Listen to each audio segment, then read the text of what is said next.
What we started? Yeah. Okay. That's what you're saying, like. Yeah. Okay. Welcome to another episode of Mixed Settings, the Mixed Settings podcast with your host Lulu, aka Suck Her Punch on my socials, and And Daryl Raps, aka London Open TV, voice of the voiceless, and all of that good stuff. so there's been a bit of a delay, isn't there? We wanted to address that quickly. Technical difficulties. I lie. Yeah, but that's how it goes, isn't it? You know what I mean? When you're learning on the job, just gotta roll with the punches. Even if they're sucker punches, you gotta roll. Yeah, because I understand them sucker punches hit hard still. Just They hit hard still because they need to, innit? I feel like when sucker punch gets sucker punch, that's winding neatly. Yeah. It's winding neatly. But we move, isn't it? We're here, so we are gonna talk about today. This is gonna be like a shorter episode. Yeah, just to see how things go. Not even to see how things go, but like, what's the focus? We're gonna talk about school leavers. Yeah, school leavers, and because a lot of the kids have left school now, so a lot of the parents. How do you feel about your child transitioning into a young adult and going to college with more responsibilities? And how did you feel when you left school in year 11? That's a big mark in your life. You know what I mean? Yeah, like that's quite a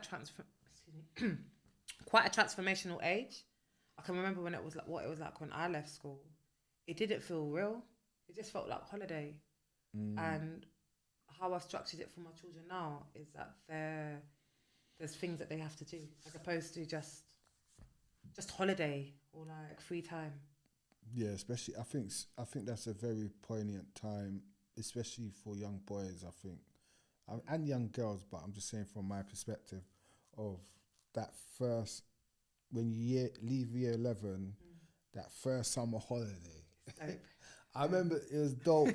It was actually dope for me in the sense of it was dope that we started to sell. Oh, You know stop what it. I mean? Stop Like it. I'm talking about the first week we left school. Me and my brethren, DT, allegedly, you know what I mean? We started. That's when we started. We said, "Oh, can we pick up straight? Like literally, the first week after school, can we start hustling?" I'll never forget the day. D was like, "Yeah, cut." Wow. Half ounce, picked up, bagged it up, 30 bags, just started shotting, like literally like that. And that was the wrong move because we had no guidance, no night. Even though I went college after the summer holiday, that was the first thing we done when we left school was picked up. Said, we need to make our own money now. Boom. Left school, got my own hostel straight away, like literally a month after leaving school, got my hostel, was out of my mum's. Like everything was just, man just said, yeah, I'm gone, mum. Boom, boom, boom. You know what I mean? Turn into a little hustler. You know what I mean? The little loud packs. It was an interesting time, man. You know what I mean? What would you do differently this time? If you could go back in that time, would you do I anything wouldn't have differently? followed the crowd, man. I wouldn't have followed the crowd, like in the sense of, because I used to roll with a lot of friends. There was a lot of us, man. There was at least 15 of us at the time. You know what I mean? But me and my brethren D, we was like close, innit? Both got the gold tooth at the front, and like we was both just close. My African brother, Ghanaian brother. We just decided to do that. But what I'll do different now is just don't follow nobody. Like my son, like I'll teach my son, stick to your books because you're gonna be plenty of time to have fun. Once get everything out of the way first. You know what I mean? That first holiday you can relax a bit, whatever, but get your education out of the way first. Get all that stuff out of the way. And by the time you're 25 to 30, I'll say 25 to 30, you're going to be ahead. At first, it's going to seem like you're not ahead. It's going to seem like you're behind because like youths like me, we left school hustling, getting new trainers, getting this, that, while the nerds, the sneaky youths, if you want to call it that, I'm not saying, the intelligent youths, let's say the intelligent youths, yeah, say it for what it is, they seem like they're behind because they ain't getting no gal, they ain't getting no gums, they're just on the straight and narrow, while the bad youths are seeming like we're ahead. Do you know because what? we're selling a little, I hear where you're coming little from, stuff, yeah? but I we're agree. actually behind. We was actually behind the bad youths. You understand? We set ourselves back in a sense. You know, I was lucky not to go jail and all of that malarkey because I jumped out the roads early. But when I look back, all the intelligent youths, by the time they was 25 going on 30, they was ahead. But at first it seemed like they was behind. When in regards to like my experience, when you're talking about like, I get it, I'm not taking away from your experience, but I was attracted to intelligent minds that could hold themselves, that could carry themselves. And my children's father, who I met, got ridiculous grades as GCSEs, ridiculous grades, like really good grades for his A levels. And he could carry himself well, but he just realised that the roads weren't for him. Like it's not like to have to risk your freedom. That's long. Do you get it? And he's got people in his family that have risked their freedom, and for those reasons, like because you want to be up to the time. But I just feel like there are different types of intelligence in it. You don't have to be a quote unquote neek to be intelligent. You could be a neek and still be working with things. Because my children's father was, but especially when we were younger, he was working with things. He was that guy, not even to big you up like that, but he was that guy that wasn't like anybody else. He stood on what he said and said what he stood on. Like, and he was intelligent enough to have discourse or have good conversations or be able to identify things from early to say that's not it. So there are some guys that are out there that are smart and that actually want to make a difference in their lives that's outside of the roads. And I think there are a lot of young people, especially now, because when we were growing up, accessibility to industries or to fit, just to things in general wasn't there. Like the way that even black culture wasn't what it is right now. When we saw black people on TV, when we saw June Sarpong on TV, we rated that. There's enough black people, there's enough black influences now, and we didn't have that. So from that, I think the influences back then were more powerful. Do you think so? I think we had better programming. Not anyone could just come on camera and Fair be enough. like, I'm an influencer. Now there's a lot of like psyops, a lot of fake people, industry plants, and just when the word influencer came into fruition, it takes away from the people that's actually put in the hard work, put in the graft. You know what I mean? To get to a certain stature. Now you just need followers and likes. You know what I mean? Back then you needed education and experience. Now it's just followers and likes. Or work ethic even. I feel like work ethic, even when you're talking about like Richard Blackwood back in the day and how he presented himself. He was like we were so gassed that he was on TV. Like to see his production and to be quite Afrocentric in his production, and then to see Mo the Comedian and Big Nasty's production. It's very different. It's I don't know. It's different. It's still groundbreaking. It's still relevant for the times, but it was different because I think the morality of the world was different back then. People were being pulled to account, just in general. Because we had the Real McCoy, not Richard Blackwood came from the Real McCoy. We had Desmond's. We had Bear shows. We had what else did we have? Desmond's is jokes. We had bare local shows and that. Even American stuff like the Cosby Show, Sister. One-on-one, all of them type of shows. What's that show that Steve Harvey was in? My Wife and Kids. My Wife and Kids was big. You know what I mean? And do you know what? I'll be honest with you. We had a lot of black programming that, say like now, these youngers are watching like Top Boy and Supercell. That's all based on gangsterism. The role models that they used to put in black stuff back then was Desmond was a barber, like My Wife and Kids, they had proper jobs. He has a Cosby company. Show He has was an a entrepreneur. lawyer and whatever. You know what I mean? Like you had Fresh Prince of Bel-Air, Mr. Banks was a judge. You see what I'm saying? Philip Banks, now it's just all like crufts. You know what I mean? That's representing the forefront.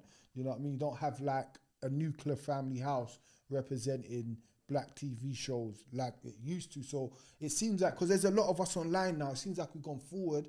But when you really look at it, we had better quality TV back then. Over quantity. It's quantity now. There's a lot of nothing. So if you could create your own TV show, what would it look like? My own TV show. Yeah, to be relevant to the times now, because you don't want to be dated, isn't it? You want it to be relevant to the times now. Even like My Wife and Kids, you could watch it now and it would still slap. But what would be your version? I think a lot of people talk about like, it's kind of like what we've been talking about, kind of mixed settings, or like what's it called, two sides. Because like me and my friend, we done a song Two Sides back in the day, but it's like two sides. Like, so you got Abdullah, then you got Jermaine. They both live on the same block, but Jermaine made it out through education and was around the same things, but didn't go down that path, and all he sees is abundance. Then you got Jermaine, who's just attracted to the F3s, then ends up on the F3 path. You know what I mean? Just to show that if you're from this area, I hate when people say, "Oh, Brixton's a poverty area," or "Kennington's a poverty area," rare, when you got people living across the road that just see it multi-million-pound houses. Just see it as amazing. You know what I mean? So I like to cover that dynamic in some aspect in a show. You know what I mean? To show both. Because say like Top Boys, it's just bare bad boys, isn't it? It's just bare bad boy. The girl survived at the end. The tomboy Jack survived at the end, and then they're gonna do Top Girl now, which I think they shouldn't do. Which I think will be absolutely ridiculous, and will. Because I've said in a previous podcast, what's they called? Max, what's his woman's name? Max and Shan's podcast. I said it on there. The bad girl generation thing is what they're going to push next. They want our little girls to be bad girls. That's why there's no R&B groups. That's why they're pushing bare F3. That's why they're going to push a top girl to make all our little girls going to be bad bees and top girl. You understand? And I think that's an idiot thing. Because there's only one, there's not that much. There's girls on the road, but not like that. But it's getting worse. Because when I was young, little girls didn't get stabbed. Little girls didn't get shot. Now that's happening. Because they're fastening up themselves into this world when a man's not going to know how to take you when you're acting like a man, yeah, and you're bracing up yourself. Oh, the other day I had the incident. Oh my God. This boy was going mad. Let's say this boy, for instance. It was in Somalia, little Somalia and Wolf Road, they call it, yeah. He was wilding out on all these men. That was my first initial thought. It was a he. Like, I'm gonna stab. I was like, calm down, brother. Calm down, my brother. I'm not your brother. I'm not your brother. Like this, like it looked about 16, coming up in my face kind of thing. And I put my hand up just so there's the space. To don't get too close, because I don't want to knock you out sort of thing. Then this person, trying to get in my face, then I clocked, hold on, this is a gal.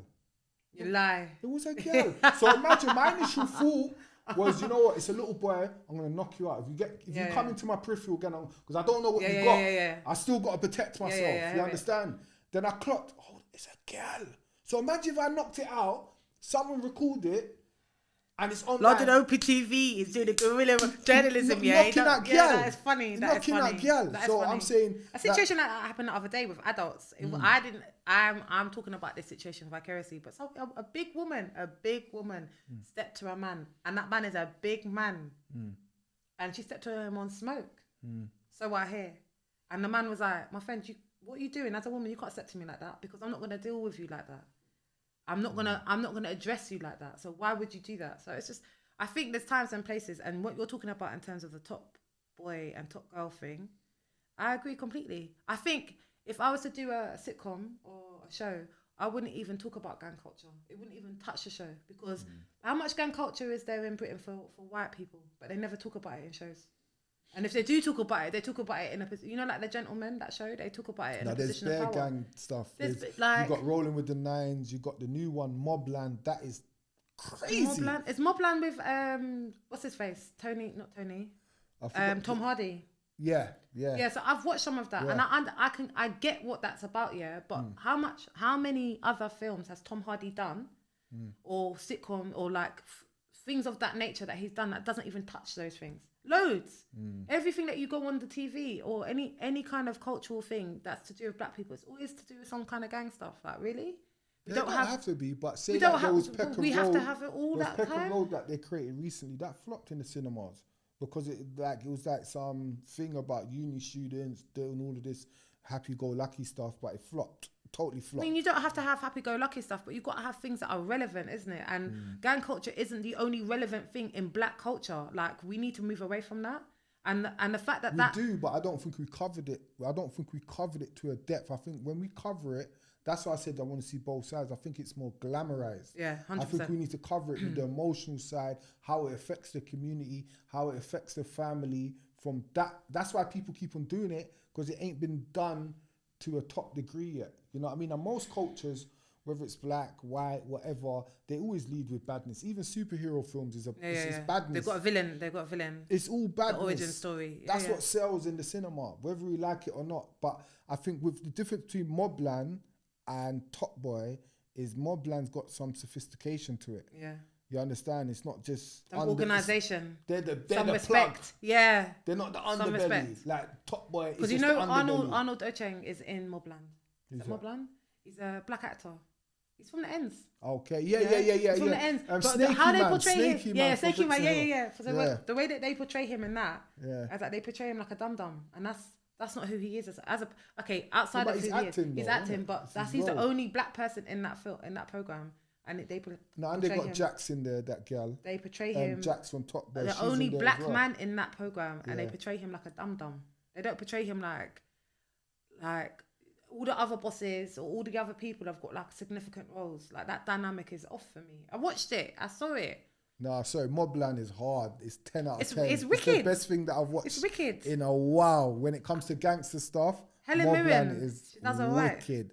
Is proper. Do you know what I like about Mobland? You see Pierce Brosnan's character. He's an arsehole. And although he might present, or although he might be kind of friendly, he's not a very nice person. And you see the depths of how nasty he is, because you see, I'm not going to ruin it for you, but you see Tom Hardy's family. Yeah. You see that bit there? Did you see it when he's talking to Tom Hardy's daughter? Yeah. He's a rapist. That's nasty. I mean, I wasn't trying to ruin it for people, but like, okay, but the series is finished anyway. So. Okay, so if you didn't catch it, you didn't catch it. Yeah, his energy was all the way off, and also the toll it takes on people, like when you're in that space. But going back to like the initial question in terms of like school leavers, like there are so many things that are open to you. If you need organisations, we're gonna put it in the link below. Like there are so many places that you can get jobs, that you can get paid employment, that you can get CV writing skills, or you can get help with your college applications. Like, don't think that, and it doesn't matter what your grades are. Don't think that this is the end, or this is not the space. You right? Yeah, I'm good. Don't think that this is not the space, because it is. And even if you're a little bit older and you're reminiscing about what it was like when you're in your school days, and you're thinking, well, what really has changed since then? Sorry. Don't worry, it's alright. Don't worry, we've got you. Like, I think it's good to be able to pass things on, or to add value to your spaces. But I feel it for these school leavers though as well. It's different. The actual thing is, when we left school and we started doing whatever, I was actually working as well. Let me put that in there as well, because I was doing decorating. I was going on site with my dad from I was 14. You know what I mean? So I was decorating and I was hustling. So, but I think the difference with school leavers now is that even then there was more of a Cockney essence around. There's more white people in London. It was easy. Do you think it was more multicultural? It wasn't more. It was still multicultural in a way, because black and white people. But it's more multicultural now because you got the Latinas. But don't you think it's like slightly segregated? Even though there's more people here, it's more multicultural now. It's way more multicultural now. Like, I wasn't going to school with that much Latinos, like how my son is and stuff, and just Polish and all of these people. You know what I mean? It's South Asians. There's way more, even though there was there then, but there's way more now. You know what I mean? I think, where's my trail of thought going again? Yeah, for these young people nowadays, the job market is horrible.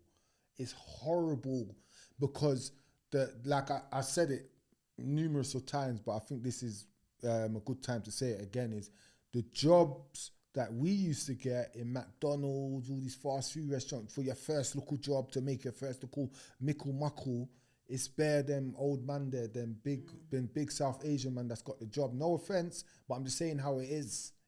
That's just how it is. But the cost of living is so high, isn't it? That's 16-year-olds used to get them jobs, 17-year-olds used to get them job, and cost of living so high, and the migrant thing has squeezed the wages, has made the wages pull back. Wages should go up. Like security guards, like used to be like a good job to have. Now they give you £12.50 to work in retail security when crime has gone through the roof, and it's a dangerous job, £13. Why is that? It's because the influx of immigrants in these jobs. You understand? I don't feel like the immigrants are the problem per se. I feel like it's the system that allows those immigrants to work for pittance. It's like modern day slavery, isn't it?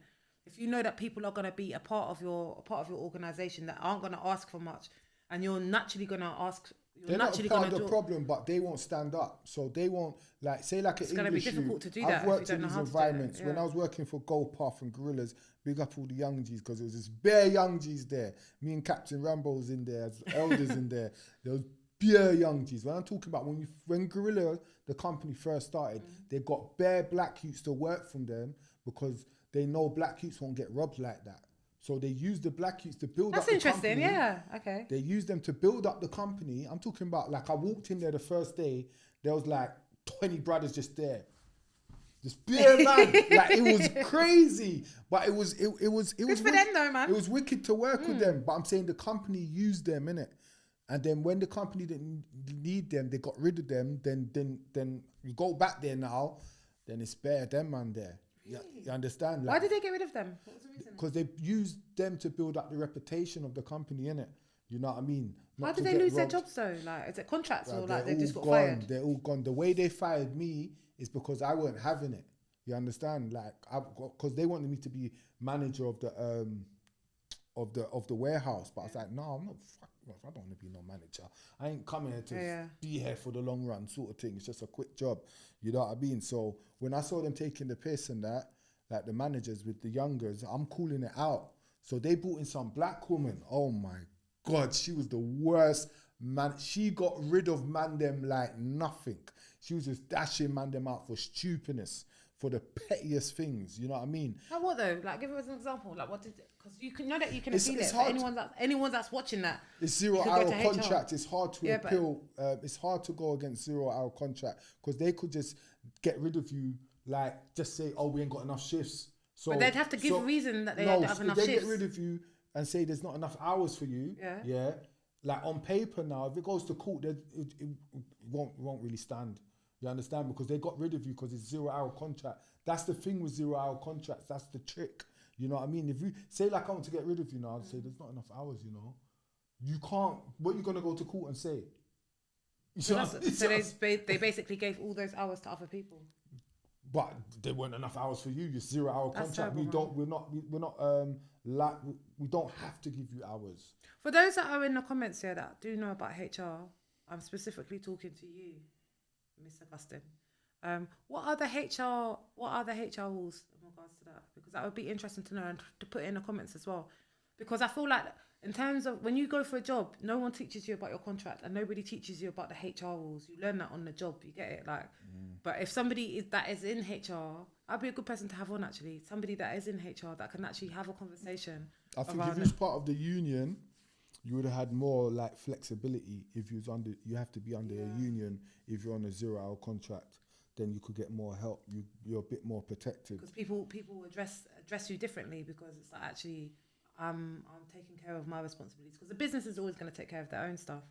But let that not deter you, young people. Like I said, like you said, there's jobs out there. There are jobs out there, and we can access those jobs. And you've got more funding for jobs in certain spaces, but you just have to know where those certain spaces are. It's like an oasis. But I think it's like the Big Brother house. When you put a black person in a Big Brother house with bare white people, so if you put a black person in a job where bare man's talking in their language and you're just there as the black you just standing out, then these men are trying to get you fired to get their cousin to get your job. That's how it was. So it's resilience training, isn't it? Because you can't allow that to happen. Like when I was at TK Maxx, like 80% of the staff was a certain race, and then it weren't nice. In to me, you shouldn't be allowed to talk your language in the staff room. You should be talking English.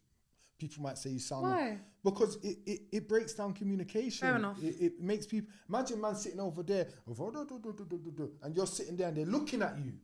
Yeah, that's facey. That's facey. You see what I'm saying? They look... Then when you say, what's the problem? And then they say, oh, I just said... But you know that's so why bullshit. are you talking about me in your language and you're not talking to me? That's a coward. I say, you man are cowards anyway, man. Suck yourself. You get me? Sorry for the language. But that to me, that's a coward thing, innit? You know what I mean? Like you go in the staff room, everybody's talking in this language, and you're just sitting there like...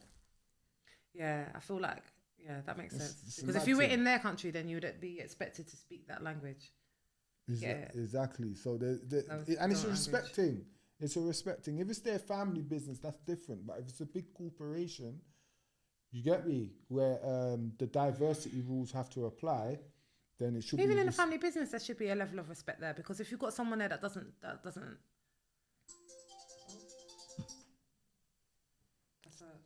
warning. We've got 5 minutes. Okay. What's the time? It is now 5 o'clock, I think. Oh, it's 5 o'clock. 5 Okay. o'clock on the dot. Do you need to leave? Let's go for the next 10 minutes. Yeah. What else can we cover as well? What else do you want to speak about? We're going to talk about reparations. Our reparations. I feel like that's a longer conversation though. That's not 10 minutes. You think you can wrap up reparations with me in a room in 10 minutes? That's ambitious. So yeah, we've got 5 minutes to wind this down before I turn the thing off, and then we can do 10 minutes on top or 5 minutes on top. Okay. It's up to you. Like, I'm happy to stay for as long as you need to. Can do reparations. Just do reparations, because we can come back to it. It's not a topic you can come back to it, and you know what I mean. Okay, so shall I stop it now? Yeah. Okay.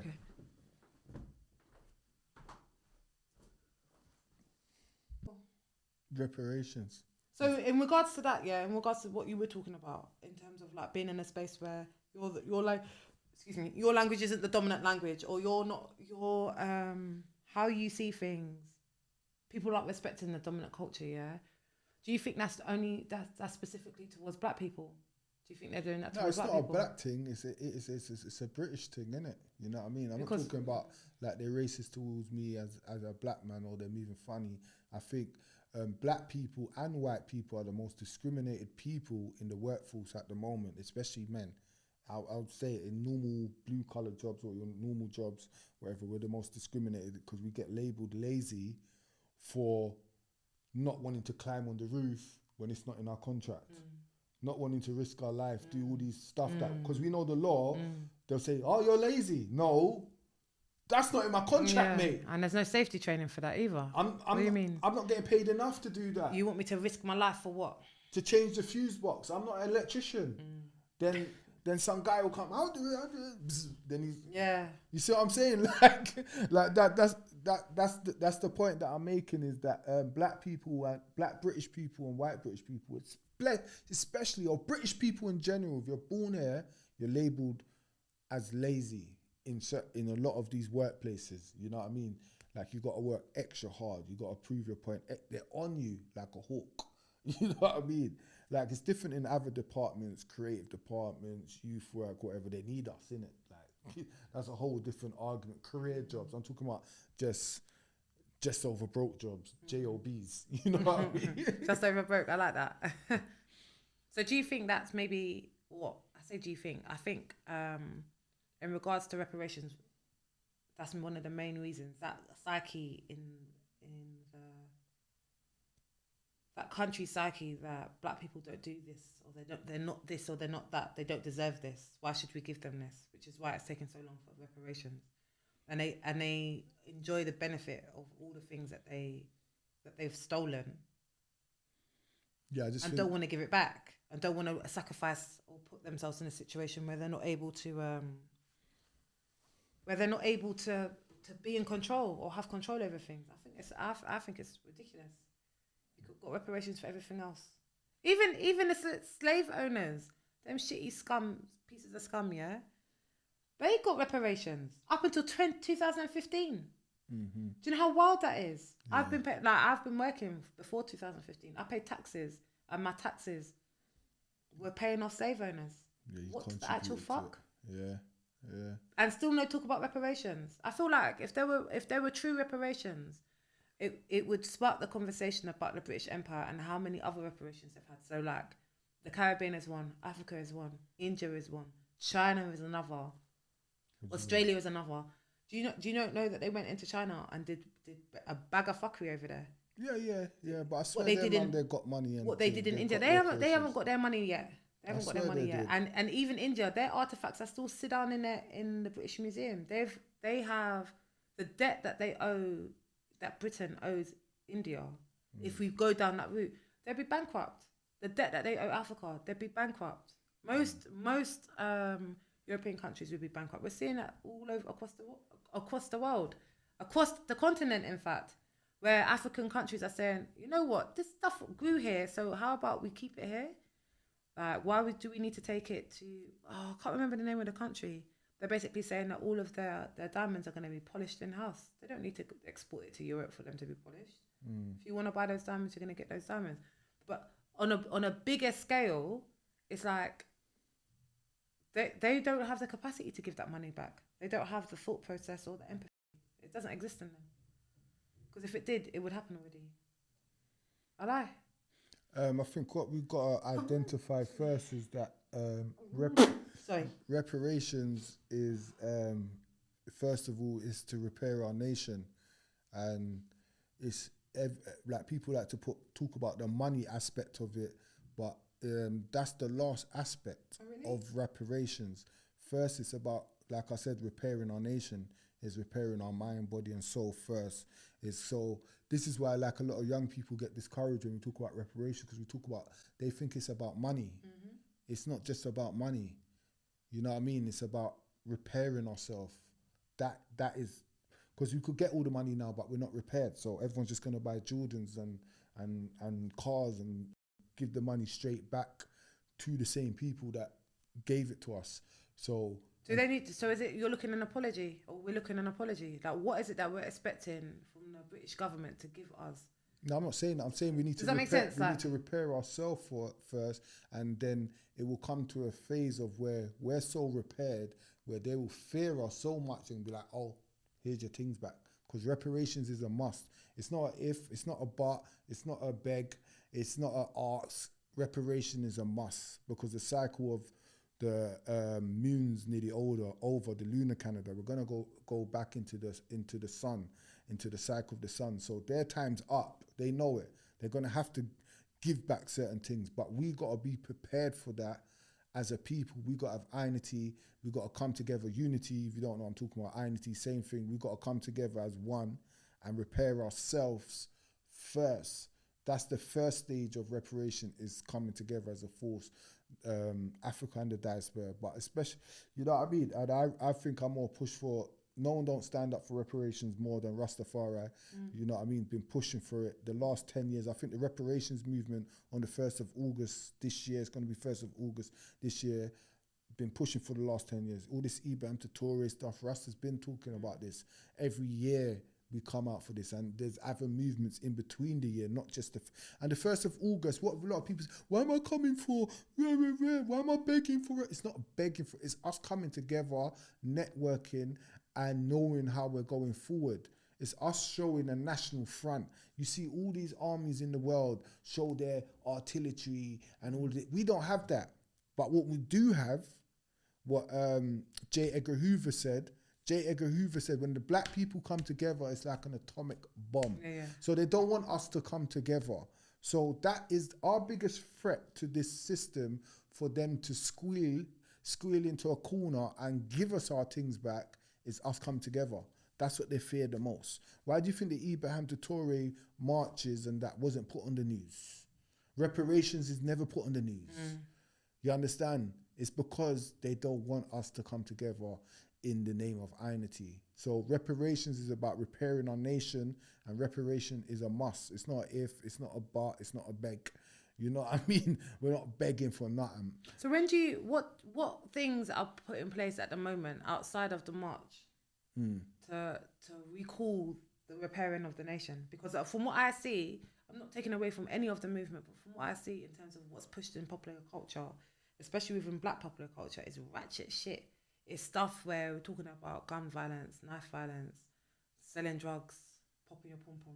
Do you get it? Like, who's fucked who, what relationships. Do you know what I mean? There's a lot of nonsense. Not nonsense. It's relevant. I'm not saying it's not relevant, but it's like it's flooded the timeline. Black trauma floods the timeline. Because we don't control the timeline. They but control the timeline. But I'm talking about our people that are producing that content.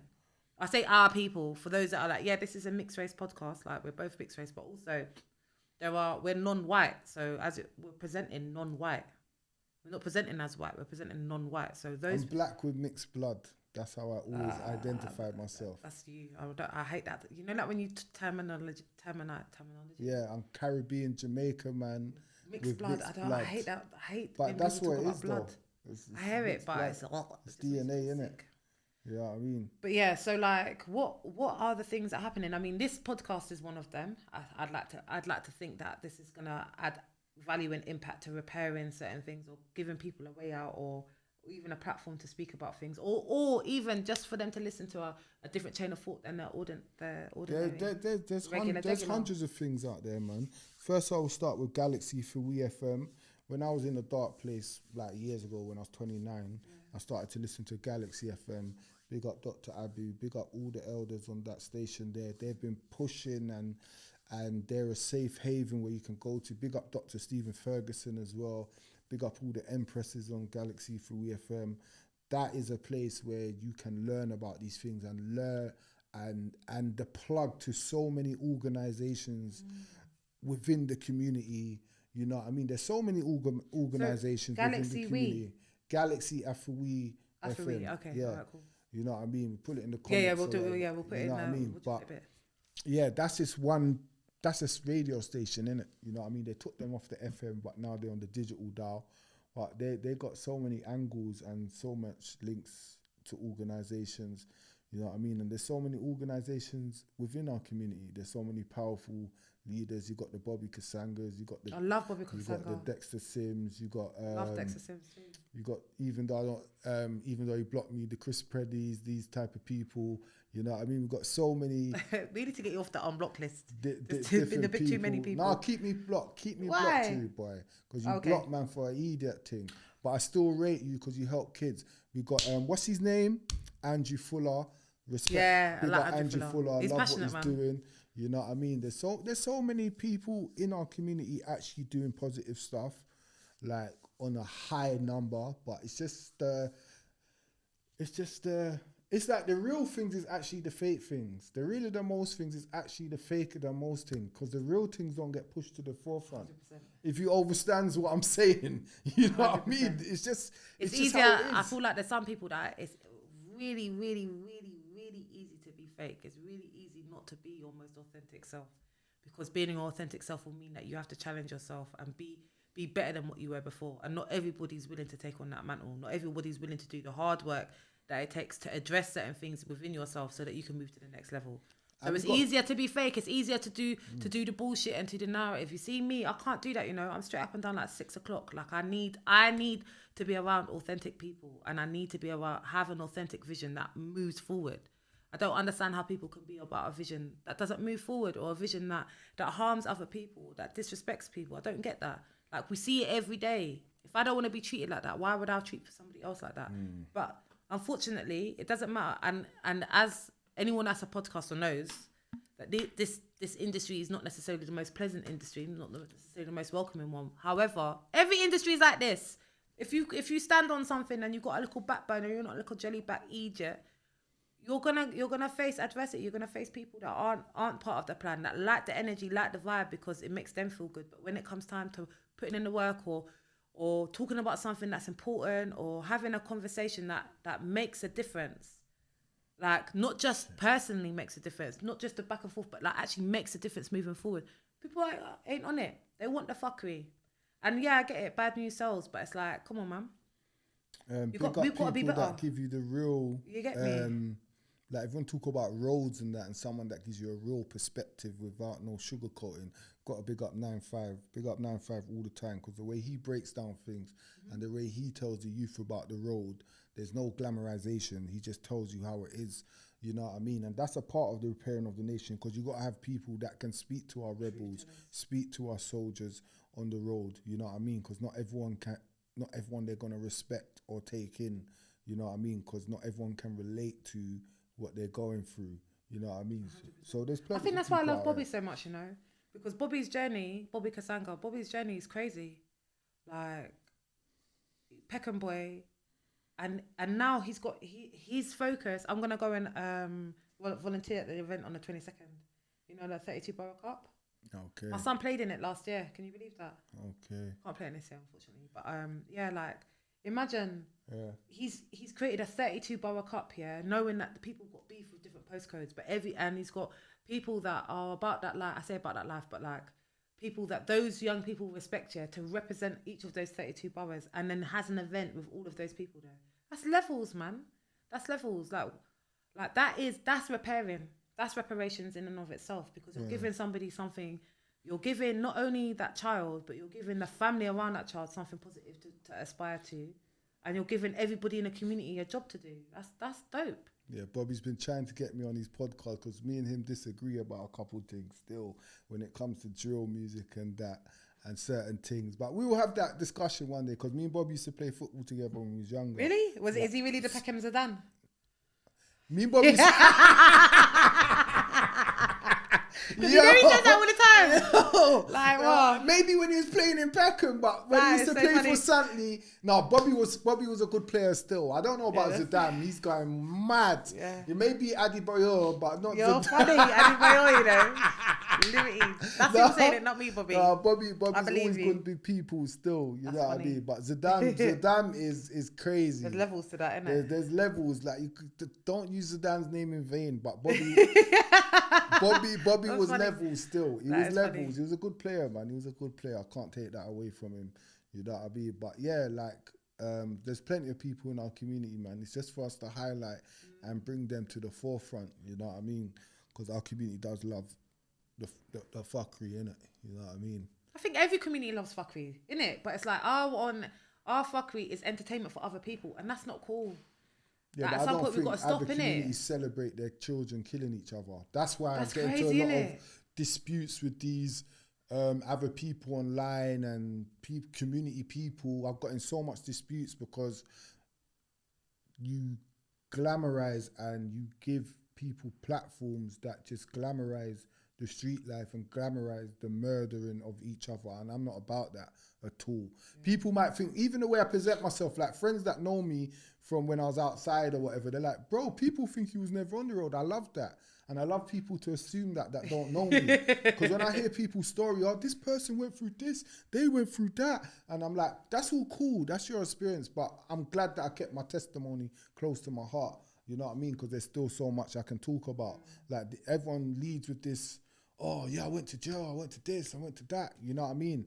Like I ain't even spoke about my life like that. And it's all on purpose. It's all strategic, you know, because I didn't want to lead with badness. Or you don't hear me calling people's name. This person's name, that person's name. Like all the people's name I just called are all like community people.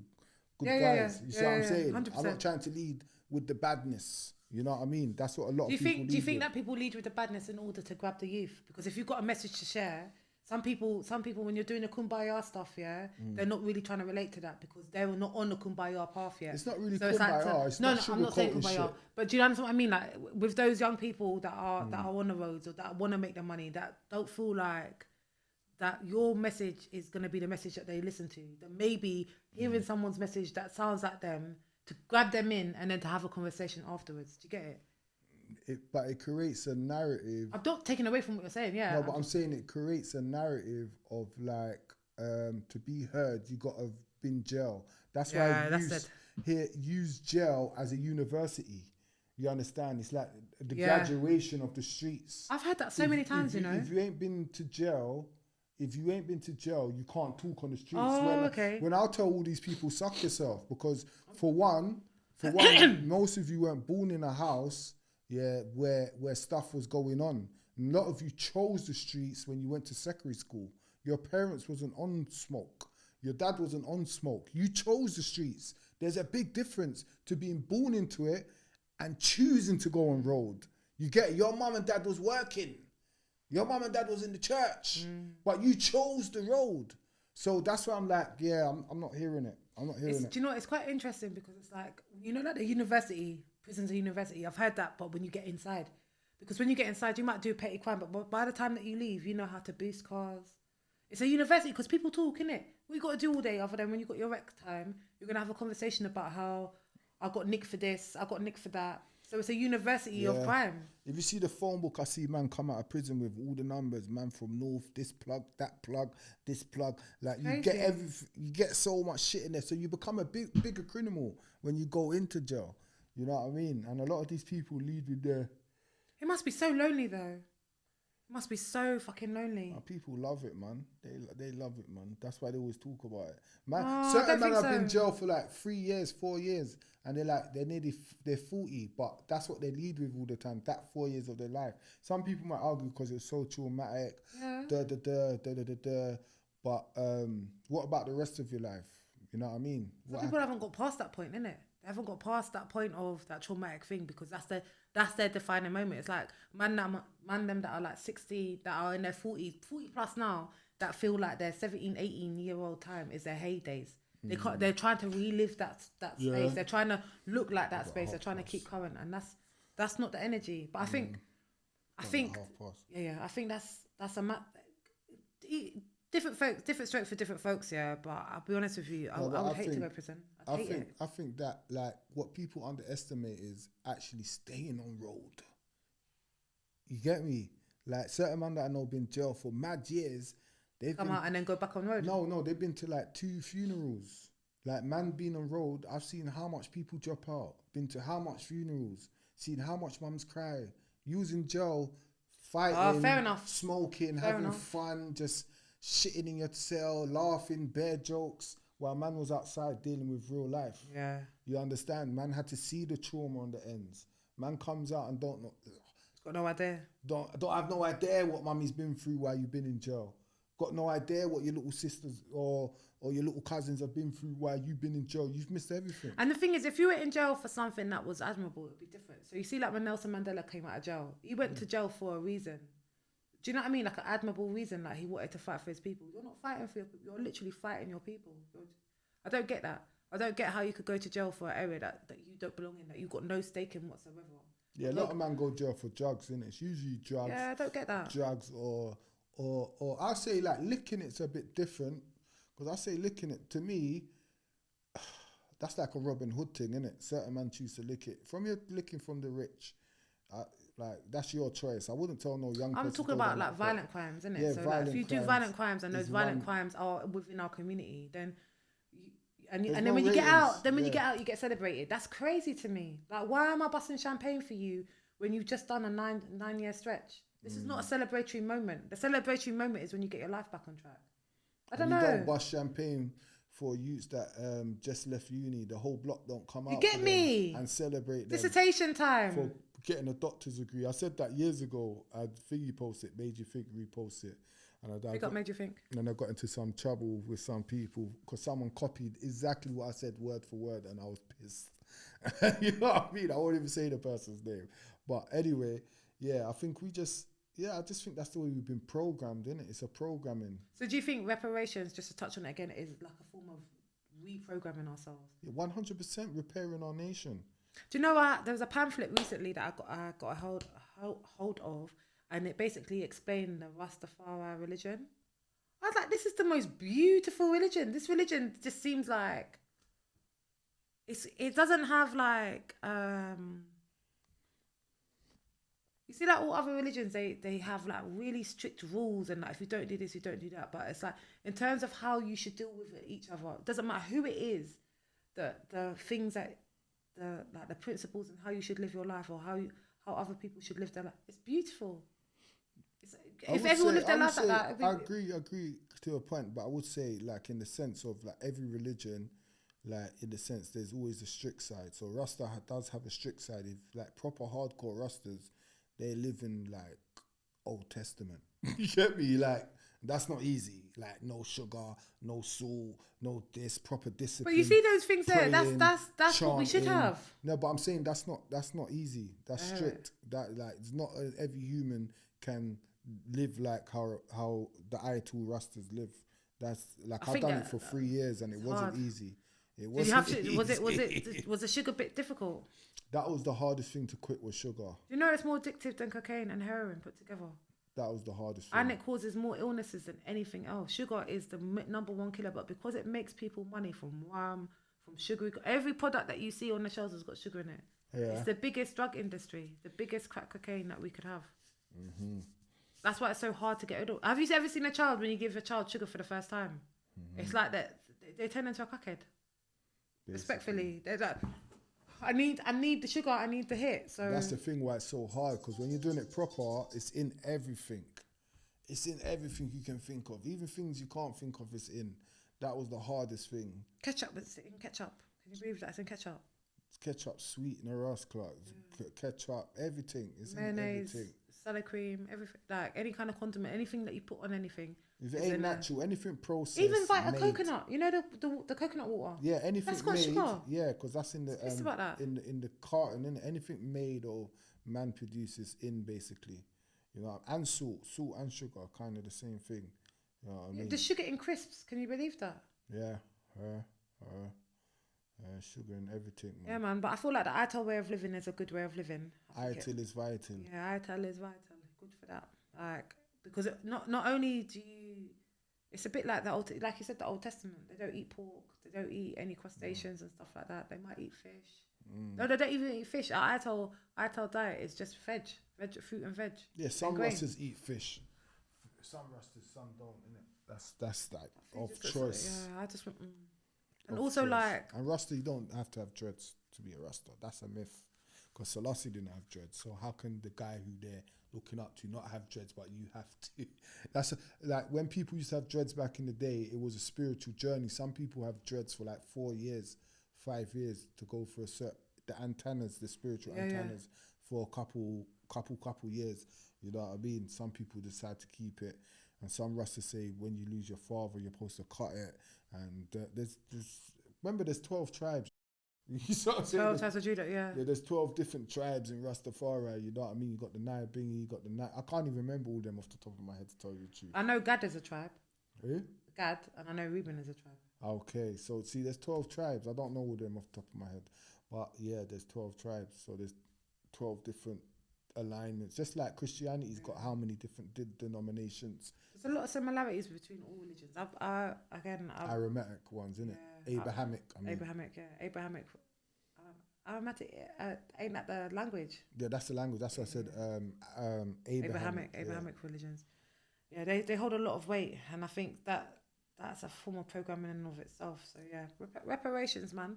Let's put in the comments down below. Like, how would you repair your community, irrespective of what race you are? Like, how would you repair your community, and how would you contribute to reparations in a positive way? I think that's a nice way to end the pod right now. Like, what would you like to add? Anything? Nah, man, respect, man. Reparations is a must. Do come on the 1st of August, because after I've done the Ibrahim Traore footage, got over 3 million views across the internet. That's my biggest piece of journalism so far. Everyone was saying when's the next. Everyone always says, when's the next thing? I never know. Yeah. So the 1st of August in Brixton, if you like to come, what time does it you're start, more than welcome. At 12? Come for like 11 o'clock. You can anytime after 11, come what time you can, you know what I mean? Just try to come before 3 o'clock, I would say, you know. And yeah, just come, you know. It's just a show, and that united front, us all to come together, you know what I mean? It's a day for unity. It's a day for like just putting up the white flag and surrendering to ourselves. Surrendering to our own sovereignty and our own people, you know what I mean? Showing oneness. Like at the Ibrahim Traore protest, the most powerful thing was Africans and Caribbeans coming together. I don't see a lot of direct Africans at the reparations movement, the 1st of August, you know what I mean? So it was nice to see that at the Ibrahim Traore, but that was being led by Rasta as well. So Rastas are doing things. We stand up, we come out for our African brothers and sisters, and this is about all of us. You know what I mean? It's not just about Rastafari. So 1st of August. 1st of August at 11 o'clock. This has been the second proper episode of Mixed Settings. Thank you for tuning in. Comment, like, subscribe. Go and follow London Open TV on all the socials. Follow Mixed Settings. Subscribe to this channel and also follow Sucker Punch. Wow.